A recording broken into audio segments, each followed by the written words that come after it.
কি বুঝলেন? আপনি শুনেছেন কিন্তু মানেন নাই। স্থান কোথায় হবে? কোথায় হবে?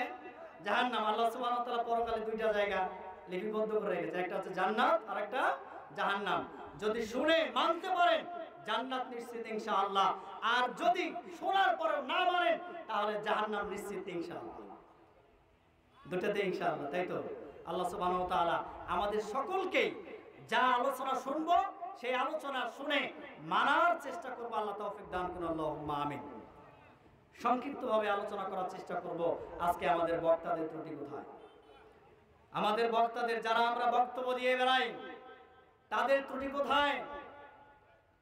আল্লাহ রাসূল সাল্লাল্লাহু আলাইহি ওয়াসাল্লাম বলছেন, যেটি সহিহুল বুখারীর 3461 নম্বর হাদিস, আব্দুল্লাহ ইবনে আমর রাদিয়াল্লাহু তাআলা আনহু থেকে বর্ণিত, নবী মুহাম্মদ রাসূলুল্লাহ সাল্লাল্লাহু আলাইহি ওয়াসাল্লাম তিনি বলছেন, বাল্লিগু আন্নি ওয়ালাউ আয়াহ, আমার যদি একটা বাণী, একটা কথাও যদি তোমাদের জানা থাকে সেটা তোমরা প্রচার করো, সেটা মানুষের কাছে জানিয়ে দাও, যারা জানে না তাদের কাছে পৌঁছিয়ে দাও।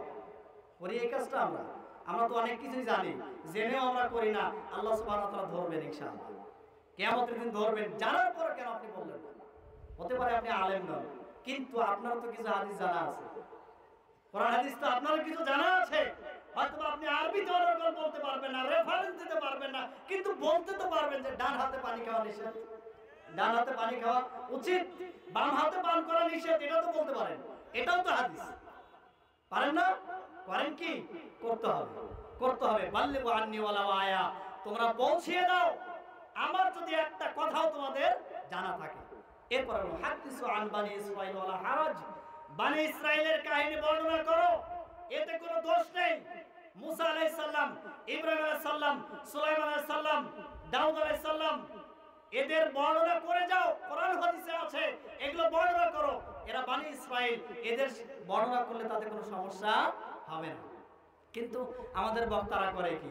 আমাদের বক্তারা ও আলোচনা করে পীর বাবা কি করেছে, পীর বাবা কি করেছে, যায় নামাজে দাঁড়িয়ে নৌকা পার হয়েছে, মাছের পিঠে পার হয়ে গেছে সাগর, মাছের পিঠে চড়ে সাগর পার হয়ে গেছে। এই সমস্ত জিনিস বলে বলে আমাদের মাহফিলের মাঠ গরম করা হচ্ছে। শ্রোতারাও মাশাআল্লাহ চোখের পানি অজস্র ভাবে ছেড়ে দিয়ে কেঁদে কেঁদে বলছে, বক্তা খুব সুন্দর আলোচনা করেছে, বক্তা খুব সুন্দর আলোচনা করেছে, বলে না? এই যদি শ্রোতার অবস্থা হয় আর বক্তার অবস্থা হয়, তাহলে মানুষ শিখবে কি আর আমল করবে কি? ভাই সম্ভব? কিন্তু আল্লাহ রাসূলকে বললেন হাদিসু আন বানি ইসরাঈল, বানি ইসরাঈলের কাহিনী বর্ণনা করা হারাজ, কোনো দোষ নাই। এবং তিনি বললেন, ওমান কাযাবা আলাইয়া মুতাআম্মিদান ফালিয়াতাবাওয়া মাকআদাহু মিনান নার, যে ব্যক্তি আমার কথা বলে, মিথ্যা কথা বলে, আমি করতে বলেছি এমন কথা বলে, যে রাসূল সাল্লাল্লাহু আলাইহি ওয়াসাল্লাম বলেছেন, রাসূল সাল্লাল্লাহু আলাইহি ওয়াসাল্লাম করেছেন, অথচ আমি বলি নাই, আমি করি নাই, ফালিয়াতাবাওয়া মাকআদাহু মিনান নার, সে যেন তার থাকার জায়গা জাহান্নামে করে নিল। নাউযুবিল্লাহ। এই সমস্ত বক্তা কি অবস্থা হবে, যারা কোরআন হাদিস বলা বাদ দিয়ে তারা শুধুমাত্র কিচ্ছা কাহিনী, গাল গল্প, অন্যের শুধু সমালোচনা আর হাসি তামাশা নিয়ে 2 ঘন্টা 3 ঘন্টা কাটিয়ে দেয়। অথচ এই বক্তাদের কাছে এই 2 ঘন্টা বা 3 ঘন্টা জনগণের জন্য আল্লাহর পক্ষ থেকে একটা আমানত। বক্তা যদি গাল গল্প করে, ঠাট্টা বিদ্রুপ করে, অন্যের সমালোচনা করে 2 ঘন্টা 3 ঘন্টাকে কাটিয়ে দেন, তাহলে সে ব্যক্তি আমানতের খেয়ানত করেছে। আমানতের খেয়ানতকারীর স্থান কোথায়? কারণ আমানতের খেয়ানতকারী হচ্ছে মুনাফিক। আমানতের খেয়ানতকারী কি? মুনাফিক। আর মুনাফিকের স্থান হচ্ছে জাহান্নামের সর্বনিম্ন স্তরে। খুব সাবধান, জাহান্নামের স্তর, সর্বনিম্ন স্তর কিন্তু যেমন তেমন জায়গা নয়। আমরা বিস্তারিত যাব না, অল্প দিয়ে আমরা শেষ করার চেষ্টা করবো ইনশাআল্লাহ।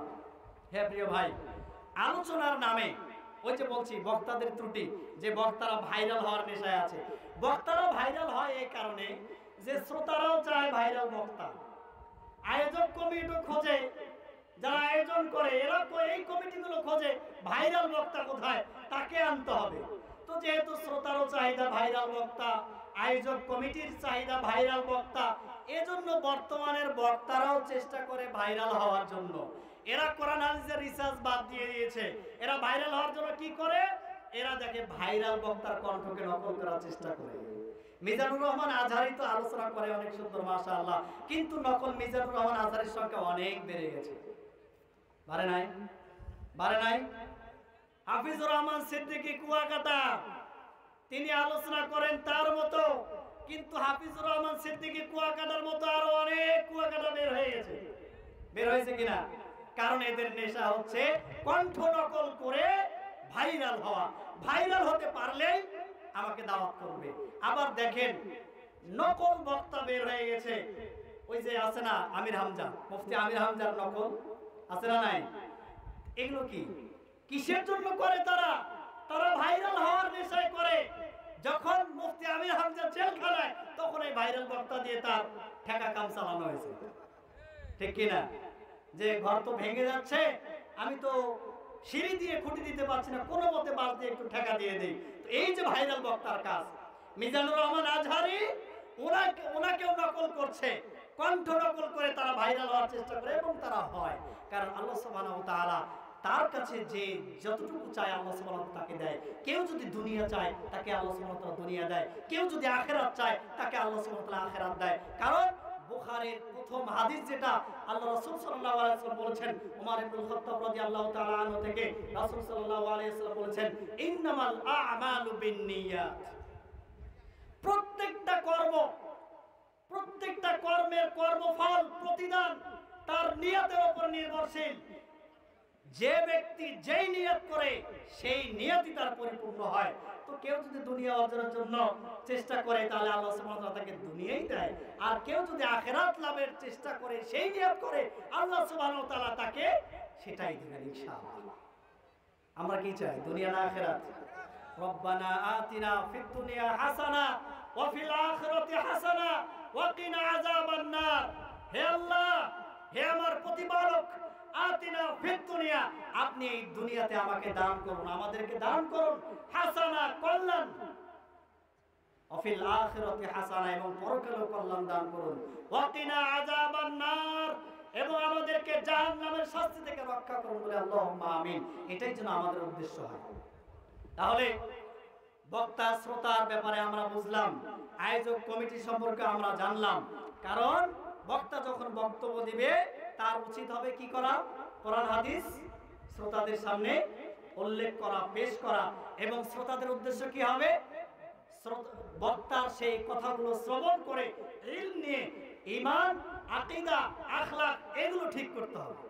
আল্লাহ সুবহানাহু ওয়া তাআলা বোঝার জন্য তৌফিক দান করুন, আল্লাহুম্মা আমিন। হে প্রিয় ভাই, আমরা সংক্ষিপ্তভাবে আজকের আলোচনা শেষের দিকে চলে যাচ্ছে ইনশাআল্লাহ। তাহলে এই সমস্যার সমাধান আছে কিনা? আগের ঈমান যে পরিপক্ক ছিল, শক্তপোক্ত ছিল, আজকের ঈমান এত দুর্বল কেন? আলোচনা বেশি হয়, ওয়াজ মাহফিল বেশি হয়, খুতবা বেশি হয়। বক্তার ওয়াজ শুধু যে ওয়াজ মাহফিলেই শুনে এমনটা কিন্তু না, খুতবায় শুনে, এবং প্রত্যেকটা মোবাইলে ওয়াজ মাহফিল আছে না নাই? যখন যার কথা মনে চাচ্ছে, ডক্টর জাকির নায়েক মন চাচ্ছে এখনই পাবো, কি বিষয় চাচ্ছে সেটাও পেয়ে যাব। শেখ আহমদুল্লাহর কথা যদি বলি তাকেও পেয়ে যাব। শেখ আব্দুর রাজ্জাক বিন ইউসুফ হাফিজাহুল্লাহ ওনার কথা বলি তাকেও পেয়ে যাব। আব্দুল্লাহ বিন আব্দুর রাজ্জাকের কথা বলি তাকেও পেয়ে যাব। যে কোনো বক্তার কথা বলি না কেন, আমি যদি ইউটিউবে গিয়ে সার্চ করি তাহলে সব কিছু পেয়ে যাচ্ছি।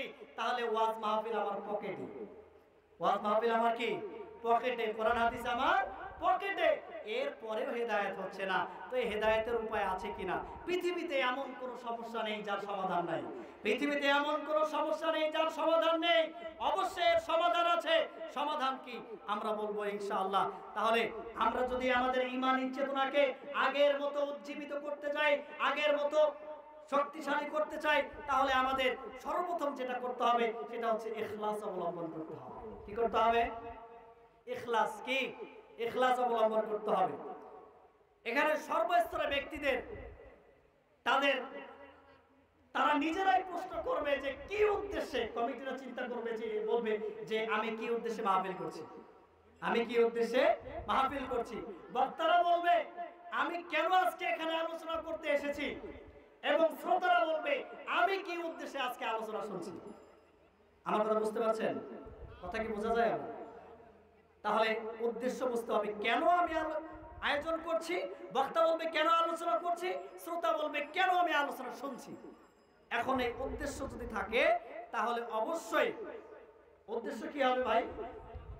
বক্তার যদি হয় আশা যে আজকের এই মাহফিল করে অনেক টাকা পয়সা ইনকাম করবো, সরি আয়োজকদের আশা যদি হয় আজকে মাহফিল করে অনেক টাকা পয়সা ইনকাম করবো, অনেক কালেকশন করবো, আর বক্তার যদি আশা হয় যে আমি এটাকে পেশা হিসেবে নিয়ে নিয়েছি, 60,000 70,000 বা 1 লাখ টাকা ছাড়া তো আমার যাওয়াই যায় না। কেউ কেউ কন্ট্রাক্ট করে যে এটা ছাড়া তো যাওয়াই যাবে না, মাহফিল কন্ট্রাক্টে হবে না। আবার এই বক্তাদের আরেকটা কি জানেন, টাকা বাড়িয়ে নেওয়ার আরেকটা উপায় আছে যে ভাই আপনি যে এখন ডেট দিচ্ছেন সম্ভব না, 2 বছর আগে নেওয়া লাগতো, অথবা এখন বলছেন তা এটা 24 সাল 26-এ নেন, 26-এ নেন, তাহলে হয়তো পেয়ে যেতে পারেন। আবার যখন ওই সময় আপনি ফোন দিবেন 2 বছর পরে যদি ফোন দেন তখন বলবেন ভাই ডেট তো শেষ। যদি কন্ট্যাক্ট করেন তাহলে ডেট আছে, কন্ট্যাক্ট করলে ডেট আছে।